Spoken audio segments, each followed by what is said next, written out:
मंच पर उपस्थित भारतीय जनता पार्टी महिला मोर्चा की प्रदेश के अध्यक्ष और माननीय सांसद श्रीमती गीता साक्य जी,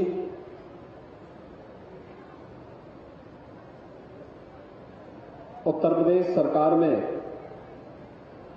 महिला और बाल विकास विभाग की मंत्री श्रीमती बेबी रानी मौर्य जी, जनपद के प्रभारी मंत्री और प्रदेश के मत्स्य विभाग के मंत्री श्री डॉक्टर संजय निषाद जी, माननीय सांसद डॉक्टर रामशंकर कठेरिया जी, माननीय सांसद श्री सुब्रत पाठक जी, भारतीय जनता पार्टी के क्षेत्रीय अध्यक्ष श्री प्रकाश पाल जी, माननीय विधायक श्रीमती गुड़िया कठेरिया जी, प्रदेश सह संयोजक बेटी बचाओ बेटी पढ़ाओ डॉक्टर मंजू सिंह सेंगर जी, श्रीमती विजय तिवारी जी, क्षेत्रीय अध्यक्ष महिला मोर्चा श्रीमती उर्मिला दीक्षित जी, जिलाध्यक्ष भुवन प्रकाश गुप्ता जी, प्रमोद अग्रहरी जी और भारी संख्या में जनपद औरैया के गांव-गांव से आए हुए सभी उपस्थित बहनें, आज शरद पूर्णिमा का पावन दिवस है। आदि महाकाव्य रामायण के रचनाकार त्रिकालदर्शी ऋषि वाल्मीकि जी की भी पावन जयंती है। इस अवसर पर मैं आप सभी का हृदय से अभिनंदन करता हूं, स्वागत करता हूं। मैं सोच रहा था कि 10 बजे ही और जनपद औरैया में नारी शक्ति वंदन अधिनियम के समर्थन में सम्मेलन किया गया है। इतनी सुबह सुबह जनपद औरैया की बहनें कैसे एकत्र होंगी, लेकिन जब मैं यहां आकर के देखा हूं आप सबकी उपस्थिति और इस पूरे भरे हुए पंडाल को देख करके अब मेरे समझ में आया कि वास्तव में हमारे पूर्वजों ने नारी को शक्ति के प्रतीक के रूप में क्यों रखा। अपने कार्य को समय से पूरा करना और पूरी प्रतिबद्धता के साथ जिम्मेदारियों का निर्वहन करते हुए भी सामाजिक दायित्वों का निर्वहन करना अगर किसी को सीखना है तो नारी शक्ति से सीखे। आज आपका एक कार्यक्रम स्वयं इसका एक उदाहरण है। आप सबका मैं इसके लिए हृदय से अभिनंदन करता हूं, आपका स्वागत करता हूं। हम सब आज यहां पर एकत्र हुए हैं देश के यशस्वी प्रधानमंत्री श्री नरेंद्र मोदी जी के प्रति आभार व्यक्त करने के लिए, जिन्होंने जो कहा सो करके दिखाया। देश के अंदर 100 वर्ष के बाद नई संसद बनी, नया संसद भवन बना और नया संसद भवन का पहला सत्र किस कार्य के लिए होना है इसको तय करने के लिए जब सदन बुलाया गया, किसी को पता नहीं था क्या होने वाला है, तो प्रधानमंत्री जी ने आधी आबादी को सम्मान देने के लिए नारी शक्ति वंदन अधिनियम को संसद से पारित करवा करके मातृशक्ति के सशक्तिकरण और सम्मान को स्वर्णाक्षरों में फिर से आने वाली पीढ़ी के लिए एक नई प्रेरणा के रूप में प्रस्तुत कर दिया है। हम सब जानते हैं कोई समाज तब तक स्वावलंबी और सशक्त नहीं हो सकता जब तक कि उस समाज में आधी आबादी सुरक्षित और सम्मान के साथ जीवन यापन न कर रही हो। और इसी को ध्यान में रख करके प्रधानमंत्री जी ने इस अधिनियम को पूरी प्राथमिकता के अंदर पहली जो नई संसद बनी है, नई संसद का पहला सत्र देश की मातृशक्ति को समर्पित करते हुए उनको विधानसभा और संसद के यानी लोकसभा में 1/3 सीटों पर वे स्वयं उनके लिए सीटें रिजर्व हो और उनसे वे चुन करके आए और देश के अंदर सरकार बनाने में, प्रदेशों के अंदर सरकार बनाने में अपनी भूमिका का निर्वहन कर सके, विकास की प्रक्रिया को प्रतिबद्धता के साथ आगे बढ़ाने में योगदान दे सके। इसके लिए आप सबको सम्मान देने के लिए ही प्रधानमंत्री जी ने इस अधिनियम को पारित करवाया है। वास्तव में भारत प्राचीन काल से ही नारी शक्ति के प्रति श्रद्धा और सम्मान का भाव रखता रहा है। याद करिए, देश की आजादी की लड़ाई के बाद जब 1947 में देश आजाद हुआ, 1952 में पहला आम चुनाव होना था। देश के अंदर मताधिकार का प्रयोग करने की स्वतंत्रता किन किन लोगों को होनी चाहिए। आप आश्चर्य करेंगे, भारत दुनिया का वह देश है जिसने अपने यहां संसदीय प्रणाली लागू होने के साथ ही आधी आबादी को भी मतदान देने का पूरी स्वतंत्रता दी। 1952 में ही भारत के अंदर हमारी माताओं और बहनों को अपने वोट को देने का पूरा अधिकार मिल गया था, जबकि दुनिया के अंदर आधुनिक लोकतंत्र के रूप में अपनी पहचान बनाने वाले ब्रिटेन को भी वहां की महिलाओं को यह अधिकार बाद में प्राप्त हुआ, भारत की महिलाओं को पहला यह अधिकार प्राप्त हुआ। भारत तो हमेशा से इस बात का पक्षधर रहा है और आज उसी व्यवस्था को आगे बढ़ाने के लिए हम सब यहां पर उपस्थित हुए हैं। हम लोगों का यही मानना है कि बगैर आबादी की को सम्मान दिए बगैर, उनके सशक्ति के बगैर विकास की योजनाओं का मूल्य अधूरा है, उसका कोई मूल्य नहीं, बल्कि वह अवमूल्यन की तरफ जाएगा। और इसी को ध्यान में रख करके आज डबल इंजन की सरकार विकास के कार्यक्रमों को तेजी के साथ आगे बढ़ाने का कार्य कर रही है। मिशन शक्ति का चतुर्थ चरण उसी श्रृंखला का हिस्सा है। इसमें एक और बेटियों और बहनों को सुरक्षा की पूरी गारंटी देना, दूसरी ओर उनके सम्मान के लिए विभिन्न प्रकार के कार्यक्रमों को जन जागरण के माध्यम से उन तक पहुंचाने का कार्यक्रम बनाना और तीसरे चरण में उनके स्वावलंबन के लिए शासन की विभिन्न स्कीमों को, योजनाओं को उनको जोड़ने का कार्यक्रम करके उनके आर्थिक स्वावलंबन का मार्ग भी प्रशस्त करना। इस संबंध में अनेक कार्यक्रम केंद्र और राज्य सरकारें पहले से संचालित कर रही हैं। बेटी बचाओ बेटी पढ़ाओ का कार्यक्रम हो, आपने देखा होगा, बेटी बचाओ बेटी पढ़ाओ के माध्यम से पहले उत्तर प्रदेश के अंदर अलग अलग जनपदों में जब हमारे सामने आंकड़े आते थे, वे आंकड़े चौंकाने वाले होते थे।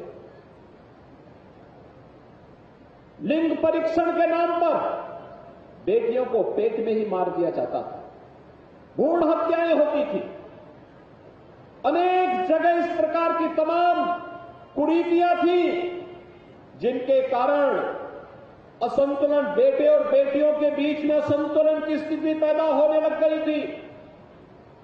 मुझे याद है जब पहली बार जब मुख्यमंत्री बनने के बाद प्रधानमंत्री जी से मिलने के लिए गया था, तो प्रधानमंत्री जी ने भी कहा था कि कुछ जनपद ऐसे हैं जिन जनपदों पर विशेष ध्यान दिए जाने की आवश्यकता है। और तब ये हुआ था, उस समय हम लोगों ने एक ऑपरेशन मुखबिर की एक योजना चलाई थी कि कहीं भी भ्रूण परीक्षण नहीं होगा, बेटी को पेट पे ही मारने का पाप नहीं कोई करेगा, और अगर करेगा तो सख्त सजा भी करेंगे। और फिर धीरे धीरे करके हम लोगों ने प्रदेश के अंदर अनेक योजनाएं प्रारंभ की। केंद्र सरकार प्रधानमंत्री जी ने आने के बाद ही इस दिशा में अनेक कार्यक्रम प्रारंभ किए।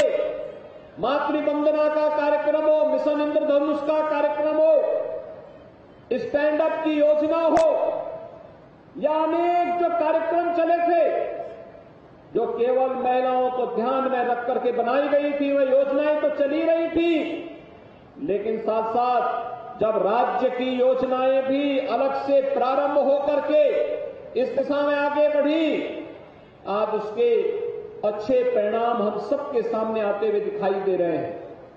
आज मुख्यमंत्री कन्या सुमंगला योजना बेटी के जन्म लेने से लेकर के बेटी के स्नातक तक की पढ़ाई के लिए अब तक हम 15,000 दे रहे हैं।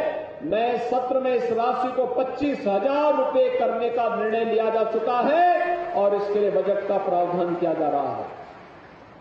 बेटी जन्म लेगी तो बेटी के रजिस्ट्रेशन के साथ ही उसके अकाउंट में पैसा चला जाएगा, यानी बेटी साक्षात लक्ष्मी के प्रतीक के रूप में घर में उसको सम्मान मिलेगा।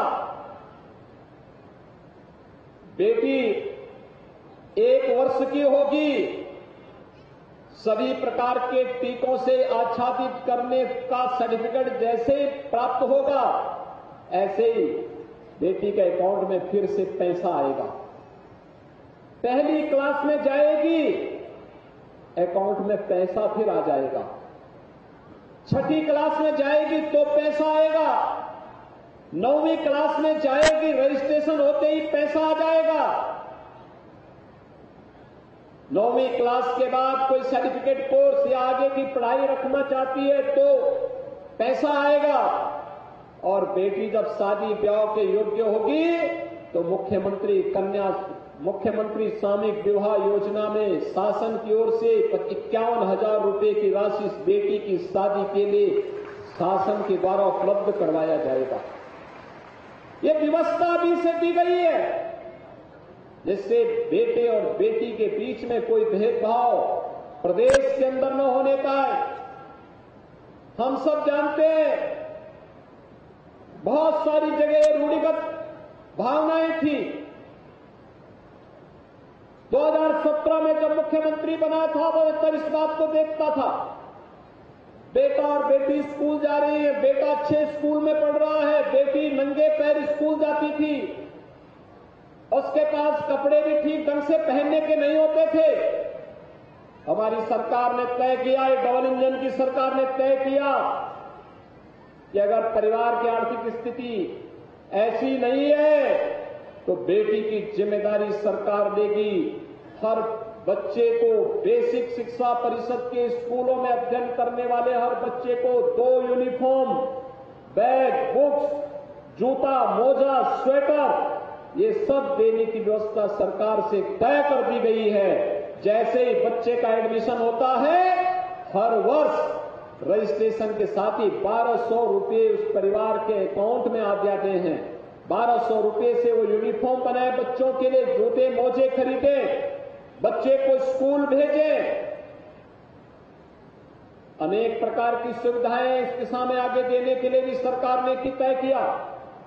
अगर दुर्भाग्य से कोई बहन निराश्रित हो जाए, निराश्रित महिला पेंशन से उसे आच्छादित करने की व्यवस्था भी 1,000 रुपए प्रतिमाह और आने वाले समय में कमेटी बनाई गई है, इस राशि को भी बढ़ाने की व्यवस्था की जा रही है।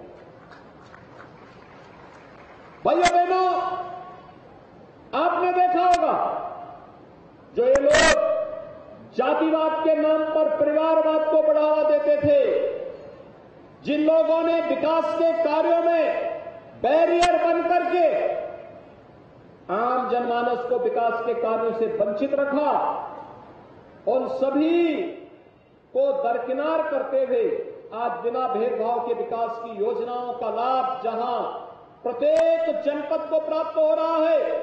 कोई सोचता था कि जनपद औरैया में मेडिकल कॉलेज बनेगा, लेकिन आज यह सपना साकार हो रहा है। जनपद औरैया का यह सपना साकार हो रहा है। वो ये मानता था औरैया जैसे जनपद में लगभग 700 करोड़ रुपए की परियोजनाओं का शिलान्यास और उसका लोकार्पण होगा, लेकिन ये सपना भी आज साकार हो रहा है। यहां पे इंफ्रास्ट्रक्चर का हो, लोक कल्याण का हो, कनेक्टिविटी का हो, या फिर स्कूल को बनाने, कॉलेजेस के लिए, भवन के लिए, हॉस्पिटल के लिए, आंगनबाड़ी केंद्रों के निर्माण के लिए, हॉस्टल के निर्माण के लिए आज ये कार्य पूरी तत्परता के साथ बिना भेदभाव के आगे बढ़ रहे हैं। विकास के इन कार्यक्रमों को आगे बढ़ाने का ही परिणाम है कि आज विकास हर गांव, हर जनपद, हर क्षेत्र में केवल दिख नहीं रहा है, बल्कि लोग उसका आनंद भी ले रहे हैं। एक और इधर ले, दूसरी ओर शासन की लोक कल्याणकारी योजनाएं, बिना भेदभाव के हर गरीब को मकान का मिल जाना, बिना भेदभाव के हर गरीब के घर में शौचालय का निर्माण हो जाना, बिना भेदभाव के हर गरीब को उज्ज्वला योजना का कनेक्शन फ्री में उपलब्ध हो जाना, बिना भेदभाव के बिजली का कनेक्शन उपलब्ध हो जाना, बिना किसी भेदभाव के हर घर नल की योजना प्रभावी ढंग से लागू हो जाना, बिना भेदभाव के 5 लाख रुपए की स्वास्थ्य बीमा का कवर हर गरीब परिवार को उपलब्ध हो जाना। अगर ये योजनाएं शासन की पूरी ईमानदारी के साथ हर व्यक्ति तक पहुंचाने का कार्य सरकार कर रही है, तो इसके पीछे शासन की एक ही मंशा है। हमने जातिवाद के नाम पर नहीं, परिवारवाद के नाम पर नहीं, हमने क्षेत्र और भाषा के नाम पर सामाजिक ताने बाने को छिन्न भिन्न करने का पाप नहीं किया है, बल्कि हमें तो प्रधानमंत्री मोदी जी ने एक ही मंत्र दिया, वो मंत्र दिया है कि सबका साथ और सबके विकास का। विकास सबका, सबका साथ भी लेंगे, लेकिन तुष्टीकरण किसी का नहीं करेंगे। अराजकता पैदा करने की छूट किसी को नहीं देंगे। गुंडागर्दी फैलाने की छूट किसी को नहीं देंगे। अव्यवस्था फैलाने की छूट किसी को नहीं देंगे। आज हम यहां पर 28 अक्टूबर को यहां पर एकत्र हुए हैं। अभी 24 अक्टूबर को विजयादशमी का पर्व हम लोगों ने मनाया। विजयादशमी के पर्व के दौरान अनेक धार्मिक कार्यक्रम हो रहे थे। नवरात्रि में 9 दिन तक जगत जननी मां भगवती दुर्गा के अनुष्ठान के कार्यक्रम, विजयादशमी के अवसर पर जगह जगह रामलीलाओं के आयोजन, विभिन्न प्रकार के धार्मिक अनुष्ठान, ये सभी कार्यक्रम पूरे श्रद्धा और विश्वास के साथ आयोजित हो रहे थे। लेकिन आपने देखा होगा कि शांतिपूर्ण तरीके से सभी कार्यक्रम संपन्न हुए। अब समय नहीं, अब उस प्रकार की स्थिति नहीं होती है। जब पर्व और त्योहार आते थे, लोगों को आशंकाएं होने लगती थी, पता नहीं कहां कर्फ्यू लग जाए। लोग भयभीत होते थे कि पर्व और त्योहार में कहां उपद्रव हो जाए, कहां पे गुंडागर्दी हो जाए, कहां पे दंगा करने वाले लोग दंगा करके अव्यवस्था और अराजकता का वातावरण पैदा कर दे। पर्व और त्योहार उत्साह और उमंग का नहीं, 2017 के पहले पर्व और त्योहार प्रदेश के अंदर आशंकाओं को लेकर के आता था, भय और दहशत का प्रतीक बन जाता था। लेकिन पिछले 6.5 वर्ष के अंदर आपने देखे होंगे पर्व और त्योहार शांतिपूर्ण तरीके से मनाए जा रहे हैं। उत्साह और उमंग की कमी नहीं। 50,000 से अधिक जगत जननी मां भगवती की मूर्तियां जगह जगह जनपदों में बिठाई गई थी, जहां पूजा कर रहे थे लोग। लेकिन एक भी जगह कोई अव्यवस्था पैदा करने का दुस्साहस नहीं कर पा सकता था। सभी कार्यक्रम सफलतापूर्वक संपन्न हुए, व्यवस्थित रूप से संपन्न हुए। ये चीजें दिखाती है लोग शांतिपूर्ण तरीके से रहना चाहते हैं। कुछ चंद मुट्ठी भर लोग जो अव्यवस्था पैदा करते थे, सरकार ने सख्ती से उनसे जब निपटना प्रारंभ किया, आज वे भी रास्ते पर आने का प्रयास कर रहे हैं और जो रास्ते पर नहीं आना चाहते हैं उनके लिए दूसरे तरीके भी अपनाए जा रहे हैं। और इसीलिए आज मैं आप सबको आश्वस्त करने के लिए यहां पर आया हूं कि हम सब को आभारी होना चाहिए प्रधानमंत्री मोदी जी के, जिनके प्रयास से आज आधी आबादी के सशक्तिकरण के लिए, उनके सम्मान के लिए डबल इंजन की सरकार तो कार्य कर रही है, लेकिन अनेक प्रकार के प्रयास हो रहे हैं। इन प्रयासों की श्रृंखला है। एक तरफ नौकरी में, एक तरफ संसद और विधानसभा में 33% आरक्षण की व्यवस्था बहनों के लिए, वहां पर विधायक और सांसद बनने के लिए सुनिश्चित कर दिया गया है। वहीं सरकारी नौकरियों में भी उन्हें सम्मान के साथ आगे बढ़ने का एक अवसर प्राप्त हो रहा है। आपने देखा होगा उत्तर प्रदेश पुलिस में 2017 के पहले ये व्यवस्था नहीं थी। हम लोगों ने 2017 में आने के बाद पहला कार्य किया कि अनिवार्य रूप से उत्तर प्रदेश पुलिस में 1947 अधिक से अधिक लोगों को हम लोगों ने पुलिस में भर्ती का अवसर दिया। और पुलिस में भर्ती ही नहीं, बल्कि जीवन के जिस भी क्षेत्र में वे जाना चाहती हैं, स्नातक तक की शिक्षा फ्री, स्पोर्ट्स के क्षेत्र में आगे आना चाहती है। आपने देखा होगा भी तालू चौधरी ने एशियन गेम्स में गोल्ड मेडल जीता। प्रदेश सरकार ने घोषणा की है गोल्ड मेडल जीतने वाले को 3 करोड़ रुपए की राशि राज्य सरकार की ओर से देने जा रहे हैं। और 3 करोड़ रुपए के साथ साथ डिप्टी एसपी का पद भी उनके लिए इंतजार कर रहा है। सीधे सरकारी नौकरी में उन्हें सम्मान देने का प्रयास किया जा रहा है। भाइयों बहनों, सरकार की नीयत साफ होती है, समाज के विश्वास को वह अर्जित करके आगे बढ़ता है। व्यापक जन विश्वास की प्रतीक जब सरकारें बनती हैं तो योजनाओं का लाभ प्रभावी ढंग से प्राप्त होता है प्रत्येक तबके को, और आधी आबादी भी उसका लाभ लेती है। आज उत्तर प्रदेश सरकार की विभिन्न सेवाओं में, सरकारी सेवाओं में 1.5 लाख से अधिक बेटियों को सरकारी नौकरी प्रदेश के अंदर मिली है। और इसके अलावा विभिन्न अन्य जो कार्यक्रम चल रहे हैं सरकार के, बीसी सखी में 56,000 बहनों को सीधे सीधे बैंकिंग कॉरेस्पॉन्डेंट सखी के साथ जुड़ने का अवसर प्राप्त हुआ। लाखों बहनों को आज प्रदेश के अंदर महिला स्वयंसेवी समूह के माध्यम से कार्य करने का अवसर प्राप्त हुआ है। लगातार वे अपनी प्रतिभा का लाभ दे रही है। बगल में झांसी में ही बलेनी मिल्क प्रोड्यूसर के माध्यम से बुंदेलखंड की 40,000 से अधिक बहनें कैसे महिला स्वावलंबन का आधार बन सकती हैं, उसका एक आदर्श प्रस्तुत कर रहे हैं, जिनका प्रति वर्ष का जो वार्षिक टर्नओवर है वह 150 करोड़ का है, और जिसमें से 15 से 16 करोड़ का नेट प्रॉफिट बहनें वहां पर उपलब्ध कर रही है।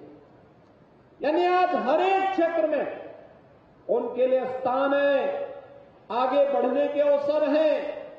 और इस आगे बढ़ने के कार्यक्रम की श्रृंखला में नारी शक्ति वंदन अधिनियम का एक कार्यक्रम, प्रधानमंत्री जी के प्रति आभार व्यक्त करने का एक कार्यक्रम है, उनके प्रति कृतज्ञता ज्ञापित करने का कार्यक्रम है, जिसके बारे में लोग केवल चुनाव में नारा लगा करके घोषणाएं करते थे, उसको प्रभावी ढंग से लागू करने के लिए उन्होंने पूरी कार्य योजना बना करके, संसद से अधिनियम पारित करवा करके, उसको एक कानून बना करके आज देश की सभी बहनों को सम्मान देने का कार्य किया है। आधी आबादी को सम्मान के साथ आगे बढ़ने के लिए उन्होंने एक नया प्लेटफॉर्म उपलब्ध करवा दिया है। आज के इस अवसर पर प्रधानमंत्री जी के प्रति जहां मैं आभार व्यक्त करता हूं, आप सभी बहनों की ओर से आभार और कृतज्ञता ज्ञापित करता हूं, वहीं साथ ही साथ मैं औरैया जनपद के सभी वासियों को, आप सभी बहनों के माध्यम से बधाई भी देता हूं, जो 688 करोड़ रुपए की परियोजनाओं का लोकार्पण और शिलान्यास का कार्यक्रम आज यहां पे संपन्न हुआ है। हम सब जान रहे हैं विकास आज की आवश्यकता है, ये समयबद्ध तरीके से आगे बढ़ता है। तो इसका लाभ बिना भेदभाव के समाज के प्रत्येक तबके के लोग लेते हैं। आज अनेक कार्यक्रम सरकार के स्तर पर चल रहे हैं। कनेक्टिविटी के लिए सड़क की बेहतरीन कनेक्टिविटी हो, सड़कों के चौड़ीकरण के लिए अभी यहां मुझे श्रीमती गीता साक्य जी ने भी सड़कों के कुछ प्रस्ताव उपलब्ध करवाए हैं, जिनमें 2 लेन को 4 लेन बनाने के लिए आप अनुमान करिए, पहले सिंगल लेन की सड़क भी नहीं मिलती थी, आज हम 4-4 लेन की सड़कों को बनाने के कार्यक्रम को आगे लेकर के चल रहे हैं। मेडिकल कॉलेज के निर्माण के लिए, आईटीआई के लिए, पॉलिटेक्निक के लिए, इंटर कॉलेजेस के लिए, ऑपरेशन कायाकल्प में बेसिक शिक्षा परिषद के स्कूलों के लिए, स्वास्थ्य की सुविधाओं के स्ट्रेंथन करने के लिए, महिला और बाल विकास के माध्यम से आंगनबाड़ी केंद्रों के पुनरुद्धार के लिए, हर घर नल की योजना के माध्यम से एक और जहां इन कार्यक्रमों को प्रभावी ढंग से आगे बढ़ाने का कार्य किया जा रहा है, वहीं साथ ही साथ यह भी सुनिश्चित किया जा रहा है कि हर परिवार को सिर ढकने के लिए छत मिले। प्रधानमंत्री आवास योजना की स्कीम प्रभावी ढंग से लागू हो सके। प्रदेश में 55 लाख ऐसे परिवारों को जहां हम लोगों ने अब तक एक आवास उपलब्ध करवाया है, 55 लाख की संख्या, अनुमान करिए। बहुत सारे राज्यों की आबादी 55 लाख नहीं, हमारे यहां 55 लाख परिवारों को एक आवास उपलब्ध हो गया। आप सोचिए, जहां पे गरीब रह रहा है, उस गरीब का मालिकाना अधिकार उस जमीन पर उसको देने की कार्रवाई हो रही है। ऐसी लगभग 75 लाख घरों अब तक प्रदेश में महिलाओं के नाम पे उपलब्ध करवाई जा चुकी है और यह दिसंबर तक 1.25 करोड़ परिवारों को घरों वितरण के कार्यक्रम के साथ हम जोड़ने जा रहे हैं। यानी सरकार की योजनाएं 15 करोड़ परिवार ऐसे हैं जिन परिवारों को पूरे कोरोना कालखंड में अभी भी फ्री में राशन की सुविधा उपलब्ध करवाने का कार्य करते हुए सरकार संकट की साथी है, इस एक संकल्प के साथ आपके साथ जुड़ी हुई है। ये सभी कार्यक्रम इसलिए हो पा रहे हैं क्योंकि आपने योग्य प्रतिनिधि हमें उपलब्ध करवाए। सांसद, विधायक, जिला पंचायत अध्यक्ष, अन्य महत्वपूर्ण दायित्वों का निर्वहन करने वाले पदाधिकारी, ये सभी लोग मिलकर के जब शासन तक अपनी योजनाएं पहुंचाते हैं तो शासन से योजनाएं फिर जनपद तक पहुंचती हैं। जनपद में प्रशासन और जनप्रतिनिधि मिलकर के जब उनका प्रभावी क्रियान्वयन करते हैं, आम जनमानस तक वे पहुंचती है और आम जनमानस तक जब पहुंचती है उसका लाभ प्रभावी ढंग से प्रत्येक तबके तक बिना भेदभाव के प्राप्त होती हुई दिखाई देती है। ये 688 करोड़ रुपए की ये परियोजनाएं आज उसी श्रृंखला का हिस्सा है जो जनप्रतिनिधियों ने प्रयास किए, आज यहां पे लागू हो चुके हैं या लागू होने जा रहे हैं। मैं इसके लिए पूरे औरैया वासियों को हृदय से बधाई देता हूं, अपनी शुभकामनाएं देता हूं और विश्वास व्यक्त करता हूं जिस उत्साह के साथ आप सभी बहनें इतने समय के पूर्व यहां पर उपस्थित होकर के इस कार्यक्रम को सफल बनाई है। आने वाले समय में शासन की विभिन्न प्रकार की योजनाओं का लाभ जनपद को इसी प्रकार से प्राप्त हो, इसके लिए और आने वाले पर्व और त्योहारों के लिए दीपावली का पावन पर्व आने वाला है। दीपावली इस वर्ष की एक बहुत हम सबके लिए शुभ दीपावली होगी, क्योंकि दीपावली के दिन से हम लोग प्रदेश में हर घर में, हर देवस्थल में दीपोत्सव के कार्यक्रम के साथ जुड़ेंगे और एक कार्यक्रम हमारा तब तक लगातार चलना चाहिए जब तक अयोध्या में प्रभु श्री राम अपने स्वयं के भव्य मंदिर में विराजमान न जाएं। आप याद करिए, दीपावली का आयोजन तो हम इसीलिए मनाते हैं। 14 वर्ष के वनवास के बाद रावण पर विजय प्राप्त करने के उपरांत प्रभु श्री राम जब अयोध्या आगमन उनका होता है तो पूरे भारतवर्ष ने दीपावली के साथ इस आयोजन को स्वागत के साथ जोड़ा था। दीपों को प्रज्वलन करके प्रभु का आगमन की खुशी मनाई थी। और दीपावली का यह आयोजन 500 वर्षों के बाद फिर से पूरे भारतवर्ष में आ रहा है। अयोध्या में भगवान राम का भव्य मंदिर का निर्माण कार्य चल रहा है और हम लोग तब व्यवस्था करने जा रहे हैं कि 22 जनवरी को जैसे ही प्रधानमंत्री जी के कर कमलों से कार्यक्रम संपन्न होगा, अगले दिन से जनपदों से भी हम लोग राम भक्तों को अयोध्या में ले जाकर के दर्शन के कार्यक्रम को आगे बढ़ाने जा रहे हैं। और इसके लिए मैं औरैया वासियों से भी कहूंगा, अभी से तैयारी करिए प्रभु के स्वागत के लिए। आपके घरों में, आपके गांवों में, आपके देव मंदिरों में भी प्रभु का वास इसी प्रकार से होकर के हम सबके ऊपर आशीर्वाद बरसाता रहे, इस विश्वास के साथ आप सबको दीपावली की हार्दिक बधाई और मंगलमय शुभकामनाएं अभी से मैं आप सबके प्रति व्यक्त करते हुए अपनी वाणी को विराम देता हूं। धन्यवाद। जय हिंद, जय जय श्री राम।